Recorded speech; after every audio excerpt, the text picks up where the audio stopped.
Hi friends, आज हम शुरू करने जा रहे हैं एक रीजनिंग का ऐसा टॉपिक जो कहीं ना कहीं आपको मैक्सिमम टाइम पढ़ने पे मैक्सिमम कंफ्यूजन पैदा करता है। बट अभी क्या है कि हम एक ऐसे डाइस के या पासे के एक ऐसे लेवल से शुरू कर रहे हैं जहां इंसान पासे के बारे में जानता भी नहीं है और एक लेक्चर देखने के बाद वो ऐसी जगह पहुंच जाएगा जहां वो पासे का बड़े से बड़ा सवाल ग्रुप डी के लेवल से लेके यूपीएससी के सीसेट से कितना क्वेश्चन आता है, हर एक क्वेश्चन को सॉल्व करने में आप कैपेबल हो जाएंगे। और रटना नहीं है और कोई बहुत बड़ा कॉन्सेप्ट भी नहीं है, सिर्फ छोटे छोटे थोड़े से फॉर्मूले हैं जो आपको ध्यान रखना है। आपको यहाँ पे ये नहीं सीखना है कि क्यों कैसे है, आपको बस ये है ऐसे लगाना है। उसके अलावा ज्यादा जो सिलेक्शन पाते हैं ऐसा नहीं है कि रीजनिंग में आपको बहुत ज्यादा वो करना है। आपको कुछ चीजें सीख लेनी है और वही अप्लाई करना है और आंसर नहीं आएगा तब आप कहिएगा, है ना। तो डाइस का जहां से स्टार्टिंग होता है बेस फर्स्ट से हम वहां शुरू करना चाह रहे हैं। पहला क्या है कि डाइस दो तरीके की होती है। एक होता है आपका मानक पासा, है ना। एक होता है आपका मानक पासा जिसे कहते हैं स्टैंडर्ड डाइस, ठीक है। एक होता है आपका साधारण पासा, एक होता है आपका साधारण पासा जिसे आप कहते हैं नॉर्मल डाइस, ठीक है। अब डाइस क्या होती है, डाइस एक होती है या पासा क्या होता है, एक क्यूब होता है, एक आपका क्यूब होता है, ठीक है। एक क्यूब शेप की एक डिजाइन होती है जिसके 6 फेस होते हैं। एक क्यूब होता है जिसके 6 फेस होते हैं। 6 फेस का मतलब कि जैसे अभी मेरे पास कोई चीज, मान लीजिए जैसे ये आपका क्यूब है ना, ये आपका डाइस है, क्यूब है। इसमें एक सतह के विपरीत ये 6 सतह है घन के आकार का, घन या घनाभ के आकार का एक क्यूब होगा जिसपे 6 सतहें होंगी। 6 सतहों पे कुछ भी 1 2 3 लिखा हो सकता है ना, 1 2 3 लिखा हो सकता है, ABCD लिखा हो सकता है ना, कोई आकृति बनी हो सकती है, कुछ भी हो सकता है। तो ये इस घन के एक नीचे की सतह है, इसको कहते हैं विपरीत सतह। घन में 2 सतहें होती हैं, एक होता है, पहली होती है विपरीत सतह। विपरीत का मतलब जस्ट अपोजिट। एक सतह के अपोजिट सिर्फ एक ही विपरीत सतह होगी, एक सतह के विपरीत सिर्फ एक विपरीत सतह होगी।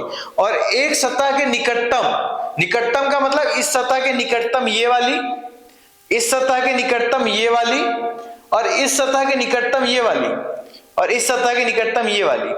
मतलब देखिए ध्यान से इसको, एक सतह के निकटतम 4 सतहें हो सकती हैं और एक सतह के विपरीत सिर्फ एक सतह हो सकती है, ठीक है। विपरीत एक सतह होगी और निकटतम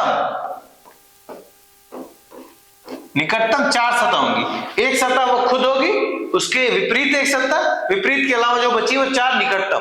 तो घन के आकार की आकृति जिसके विपरीत एक सतह, निकटतम 4 सतहें होती है, उसे पासा बोलते हैं। पासा 2 तरीके का होता है, एक मानक पासा, एक साधारण पासा, ठीक है। अब मानक पासा किसे कहते हैं, मानक पासा उसे कहते हैं जो किसी भी परिस्थिति में उसके विपरीत सतहों का योग 7 हो। किसी भी परिस्थिति में उसके विपरीत सतहों का योग 7 हो। जैसे 1 और 6, 3 और 4, 2 और 5। सिर्फ यही कंडीशन हो सकती है कि मानक सतह, जब भी आपको स्टैंडर्ड डाइस का क्वेश्चन आएगा, है ना, स्टैंडर्ड डाइस का क्वेश्चन वैसे पूछे नहीं जाते, बहुत लो लेवल के होते हैं। जब भी स्टैंडर्ड डाइस का क्वेश्चन आएगा तो आपसे एक ही क्वेश्चन पूछ सकता है कि विपरीत पे कौन सा अंक होगा। एक डाइस देगा, पूछेगा विपरीत पे कौन सा अंक होगा। तो विपरीत में जब भी अगर यहाँ 1 लिखा है, यहाँ 1 लिखा है तो यहाँ 6 लिखा होगा, यहाँ 5 लिखा है तो यहाँ 2 लिखा होगा, यहाँ 3 लिखा है तो यहाँ 4 लिखा होगा, ठीक है। यही हो सकता है, एक के विपरीत हमेशा 1 2 3 4 5 6 सही अंक बनेगा। स्टैंडर्ड डाइस में हमेशा 1 2 3 4 5 6 हो सकता है और हमेशा इनका जोड़ जो होता है हमेशा 7 आएगा। तो इतना याद कर लेना है कि अगर दो विपरीत के बीच का, दो विपरीत अंकों का योग हमेशा 7 है तो वो मानक पासा है। और मानक पासा का आंसर निकालना बहुत ही सिंपल है। जैसे अगर आपसे पूछेगा कि 1 के नीचे क्या होगा तो 6 होगा, 5 के इधर क्या होगा 2 होगा, 3 के इधर क्या होगा 4 होगा। इससे सिंपल क्वेश्चन तो बन नहीं सकता है। बहुत पहले ऐसे ग्रुप डी लेवल में ऐसे क्वेश्चन आते थे, लेकिन अब स्टैंडर्ड डाइस से क्वेश्चन आना बंद हो गए। अब आपको क्वेश्चन जहां फंसाता है वो फंसाता है साधारण पासे में। साधारण पासे में क्या होता है कि कई सारी डिफिनीशन, बस मुझे एक ऐसा लगता है डिफिनीशन क्या रहना चाहिए, जो पासा मानक पासा नहीं है वो साधारण है, जो स्टैंडर्ड नहीं है वो नॉन स्टैंडर्ड है। ठीक है, तो बहुत ज्यादा डिफिनीशन याद करने की जरूरत नहीं है। मानक का याद कर लीजिए कि विपरीत सतहों का योग अगर 7 है तो मानक पासा है, और अगर वो मानक नहीं है तो साधारण पासा है। साधारण पासा देखिए कितने तरीके का हो सकता है, क्या क्या हो सकता है, किस तरीके के क्वेश्चन आते हैं। साधारण पासे में आपको डाइस बना के दिखा रहा हूं, ठीक है। एक क्या हो सकता है 1 2 3 लिख दे, है ना, हो सकता है अल्फा बीटा गामा लिख दे, हो सकता है ABC लिख दे, है ना, हो सकता है कोई शेप बना दे, कोई शेप बना के दे दे,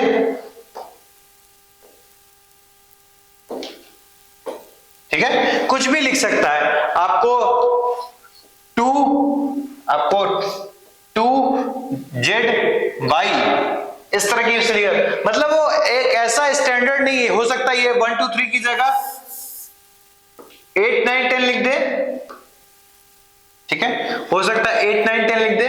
मतलब जो भी पासा मानक नहीं है वो क्या है, आपका साधारण पासा है। अब साधारण पासे को देखने का एक और जो क्वेश्चंस आते हैं, इससे क्वेश्चंस बहुत कम बनते हैं, बट जो रियल में आपको क्वेश्चन बनते हैं मैं उस पर आपको अगर बताऊं, है ना, अगर जो रियल में क्वेश्चन बनते हैं मैं उस पर अगर आपकी बात बताऊं, तो कहीं ना कहीं, ठीक है, जो कहीं ना कहीं क्वेश्चंस बनते हैं आपकी, मैं अगर उसकी बात बताऊं,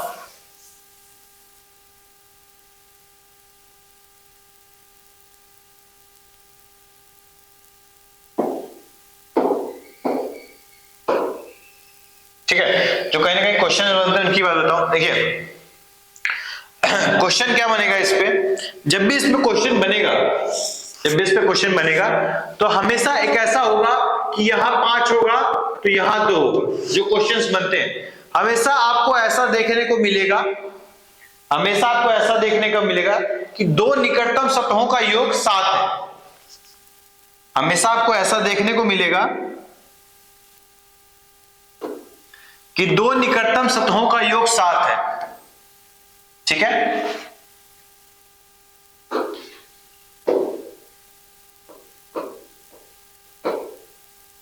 ठीक है, इसको थोड़ा सा हटा दीजिए। दो निकटतम सतहों का योग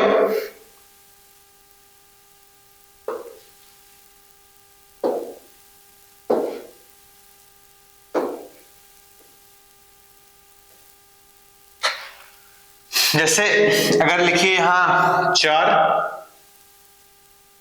3 6 2 5 1 4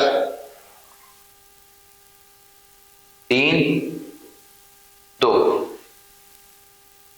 6 1 5।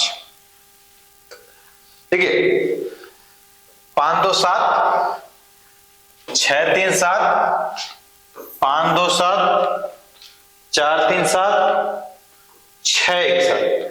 तो आप देख रहे हो कि दो निकटतम सतहों का बीच योग जो है वो 7 हो रहा है। तो जहां भी 7 आए,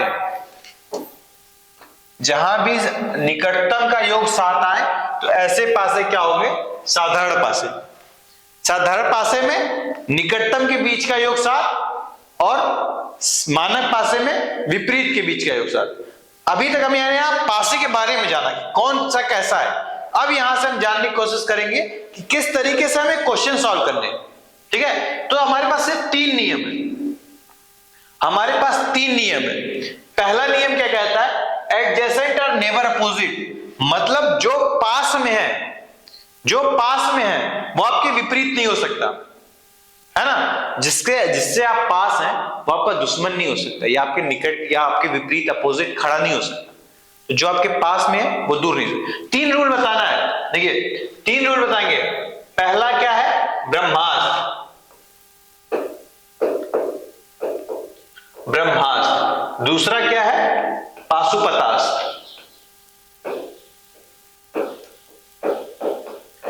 और तीसरा क्या है, सुदर्शन। अगर ये 3 रूल बताने के बाद भी, अगर इन 3 रूल के बताने के बाद भी क्वेश्चन का आंसर नहीं आता है तो इसका सिर्फ 2 ही रीजन हो सकते हैं, या तो क्वेश्चन गलत है, या तो क्वेश्चन में ही गड़बड़ी है, या तो आपको लगाने नहीं आ रहा है। अगर इन 3 रूल लगाने के बाद अगर आपके डायरी से क्वेश्चन नहीं लगते हैं तो इसके सिर्फ 2 ही मतलब हो सकते हैं, या तो क्वेश्चन में गड़बड़ी है, या तो आपको क्वेश्चन लगाने नहीं आ रहा है, या तो आपको ये फार्मूले लगाने नहीं आ रहे। ठीक है, तो पहला रूल है एडजेसेंट और नेवर अपोजिट। इसमें क्या करता है एग्जामिनर, आपको 2 क्वेश्चन देगा, 2 फिगर देगा। ये ब्रह्मास्त्र है, यहां से आपके 80% क्वेश्चन आपके यही सॉल्व हो जाएंगे। ठीक है, ये ब्रह्मास्त्र है।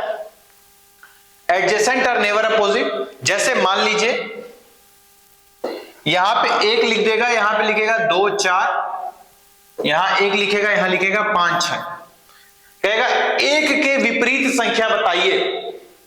क्वेश्चंस क्या होगा, 1 के विपरीत संख्या बताइए। What is the number comes on opposite of 1? 1 के विपरीत वाली सतह की संख्या बताइए। अब देखिए मैंने क्या कहा, एडजेसेंट और नेवर अपोजिट, मतलब पास वाला कभी विपरीत नहीं हो सकता। तो 1 के विपरीत कौन कौन नहीं हो सकता, 1 के विपरीत कौन कौन नहीं हो सकता, 2 नहीं हो सकता, 4 नहीं हो सकता, 5 नहीं हो सकता, 6 नहीं हो सकता, बचा क्या, 2 खुद तो होगा नहीं, तो सिर्फ और सिर्फ क्या हो सकता है, 3। इसी तरीके का बहुत सिंपल सवाल आते हैं। एक और क्वेश्चन बता रहा हूं,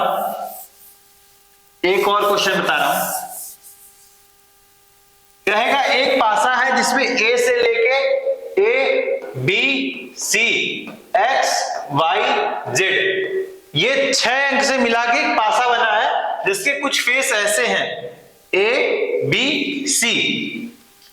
ठीक है, A B C, A X Y. अब पूछेगा ए के अपोजिट कौन सी संख्या है, या इस तरह से ना देखे ए या X B Y, A B C X B Y. अब पूछेगा ए के विपरीत कौन है, तो ए के विपरीत बी नहीं हो सकता, ए के विपरीत सी नहीं हो सकता। अब यहां से हम नहीं पता कर पाएंगे क्योंकि ए एक है। अब इसमें सिर्फ किसका आंसर निकल पाएगा, जो हमें कॉमन मिले। बी कॉमन है, बी के अपोजिट कौन सी संख्या है, ये पूछेगा बी के विपरीत कौन सी संख्या है, तो बी के विपरीत ए नहीं हो सकता, बी के विपरीत बी नहीं हो सकता, बी के विपरीत सी नहीं हो सकता, बी के अपोजिट एक्स नहीं हो सकता, बी के अपोजिट वाई नहीं हो सकता। बी के अपोजिट हमेशा हमेशा क्या होगा, 6 होगा, बी के अपोजिट हमेशा हमेशा 6 होगा। तो इस तरह के क्वेश्चन बनते हैं। आपको सिर्फ क्या करना है, देखना है कि किसके किसके के विपरीत कौन कौन सा पास में है, उसको हटा देना है। ठीक है, जैसे अगर बोले ए बी सी, ये तो हो गया। एक और क्वेश्चन सॉल्व करिए, जैसे 1 2 3 4 5 6 लिखा है, 1 2 3 4 5 6 लिखा है, इसमें लिखा है 3 4 5, यहां लिखा है 4 5 6। तो पूछेगा 4 के विपरीत कौन सी संख्या है, 4 के विपरीत कौन सी संख्या है, तो 4 के विपरीत 5 नहीं हो सकता, 4 के विपरीत 6 नहीं हो सकता, 4 के विपरीत 3 नहीं हो सकता, 4 के विपरीत 5 नहीं हो सकता। 4 के विपरीत है कौन, 4 खुद तो हो नहीं सकता है, सिर्फ और सिर्फ क्या बचा। कितना सरल है, सिर्फ आपको देखना है जो निकटतम है वो विपरीत नहीं हो सकता, जो निकटतम है वो विपरीत नहीं हो सकता, बस आपको इतना सा देखना है। ठीक है, ये आपका पहला रूल है। इसके बेसिक्स कुछ क्वेश्चंस मैं आपको करवा दूंगा। ठीक है, दूसरा है कॉमन रूल। कॉमन रूल क्या कहता है, कॉमन रूल में भी देखिए, ये आपका पाशुपतास्त्र है। अगर आपका उससे नहीं सॉल्व होता है, अगर आपका क्वेश्चन ब्रह्मास्त्र से नहीं सॉल्व हुआ, आपको ऐसा दिखा कि एक अंक कॉमन है, उससे सॉल्व नहीं हो रहा, तब आप दूसरा लगाएंगे, दूसरा अस्त्र चलाएंगे। दूसरा अस्त्र क्या है, आपको यहां भी 2 फिगर दिए होंगे, ठीक है, आपको यहां भी 2 फिगर दिए होंगे, इसमें कुछ अंक लिखे होंगे।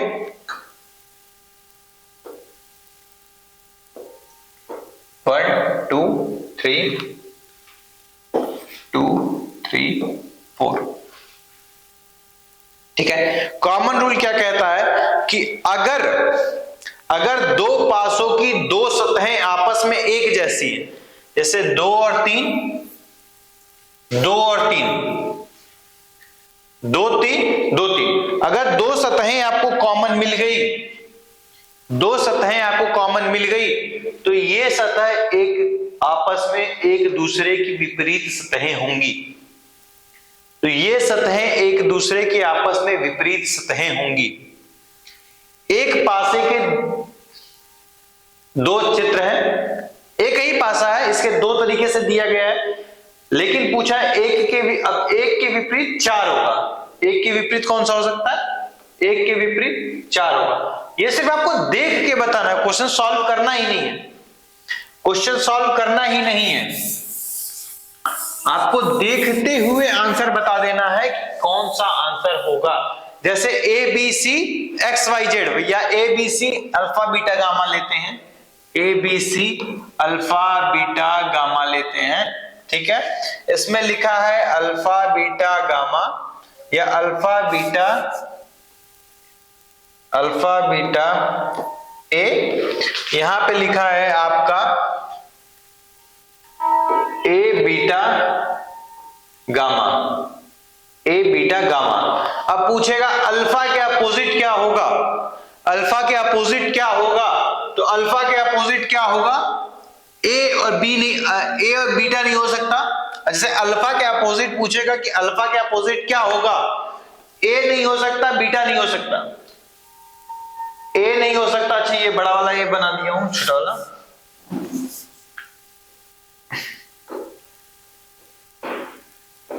अब पहला रूल देखें तो निकटतम वाला विपरीत नहीं हो सकता, तो अल्फा के निकटतम क्या है, ए और बीटा, ए नहीं हो सकता, बीटा नहीं हो सकता, अल्फा इसमें है ही नहीं, अल्फा इसमें है ही नहीं, तो क्या कर सकते हैं, वो रूल काम करेगा नहीं। अच्छा इसमें पूछना बीटा के निकटतम क्या हो सकता है, बीटा के अपोजिट क्या है, तो पहला वाला रूल लगेगा। बीटा के अपोजिट क्या है, तो पहला वाला रूल लगेगा। बीटा के अपोजिट अगर पूछता है तो पहला वाला रूल लगेगा, ए हट जाएगा, गामा हट जाएगा, अल्फा हट जाएगा, ए हट जाएगा, गामा हट गया, ए हट गया, और अल्फा हट गया, ए हट गया। अभी भी बचा क्या, बी और सी। हम इसमें पता नहीं लगा पाएंगे कौन सा होगा, ठीक है। बीटा का ही पता लगाना पॉसिबल ही नहीं है, मतलब क्वेश्चंस गलत है, यहाँ पे बीटा का अपोजिट लगाना ही पॉसिबल नहीं, डाटा इनसफिशिएंट है।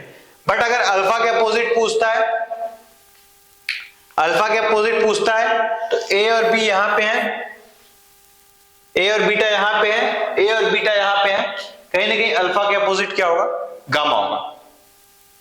अगर बहुत सिंपल सी बात बताएं अभी तक का, तो एक क्वेश्चन से लेते हैं,